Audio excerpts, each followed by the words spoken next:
Who was the first person to be born again? The surprising answer can change the way you live. In the Book of Mysteries, the teacher asks a question to the disciple. Here's one for you. Who's the first person to be born again? I don't know. Now, before we get to the answer, I have to set the foundation here, because you're watching, you may not be born again. Jesus said you must be born again. You cannot be saved unless you're born again. You cannot be a true believer or Christian unless you're born again. Doesn't matter if you're Catholic, Protestant, Jewish, whatever you are. You have to be born again to enter heaven. That's what he said. To be born again is to receive the Lord into your life. It's to follow him with all your heart, to truly be a believer in everything you do, a disciple. It's to say, come into my life, forgive me of my sins. And then a new life begins, and old life is over. You live in the presence of God. So now back to that. If you're not born again, you need to get in. But the question, who was the first person to be born again? You might think, well, the disciples or people in the book of Acts. The answer is no. The first person to be born again, get ready, it's gonna surprise you, it's gonna shock you, was Messiah, Jesus. Why? You would say, well, wait, that's crazy, that's heresy. No, not at all. Think about it. What was Messiah, Jesus, before the Incarnation? He was the Son of God. How could he be the Son of God if he wasn't born? What did God give to the world? His only begotten Son. Begotten means born. He was born of the Father. That's absolute doctrine. So when he was born in Bethlehem, was that his first birth? No, it was his second birth, of course. You can't deny that he's the begotten of the Father, and you can't deny that he was born in Bethlehem. So he had to be born a second time. He was already begotten and born before Bethlehem.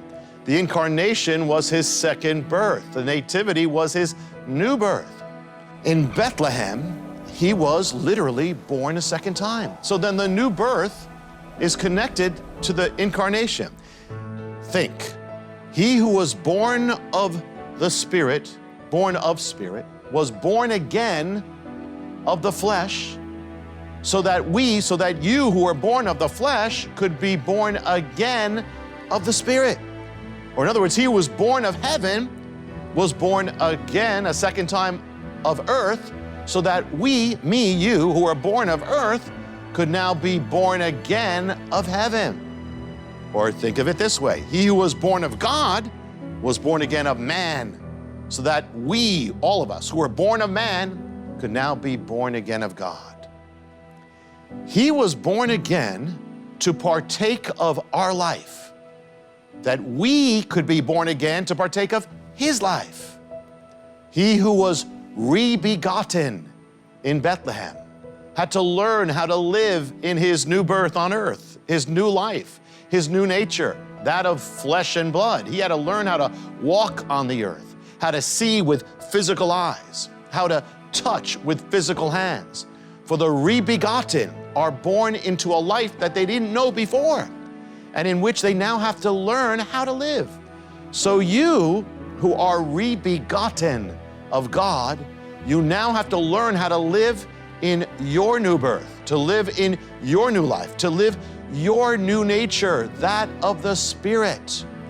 Learn how to see in the Spirit, live in the Spirit, and walk in heavenly places. That is the journey, and that is the mystery of the rebegotten. You now have the incredible opening from God, the power to live in the life of the Son of God, and to walk in the Spirit of God, and to walk as if you were living his own life. He lived your life. Why? So now you can know the miracle of actually living the life of the Son of God.